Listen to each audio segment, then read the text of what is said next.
magnitude 5.9 earthquake strikes off the coast of Northern California.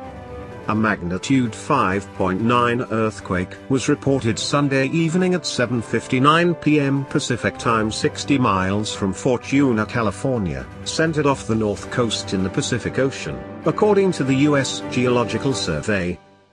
The earthquake occurred 62 miles from Eureka, 65 miles from Middletown, 68 miles from Arcatu and 70 miles from McKinleyville. No tsunami warning was issued for coastal areas, and no damage was reported. Thousands of people on the USGS website reported feeling weak to moderate shaking from the Oregon border to the San Francisco Bay Area, some as far inland as the northern Sierra foothills surrounding Chico. Thank you for watching.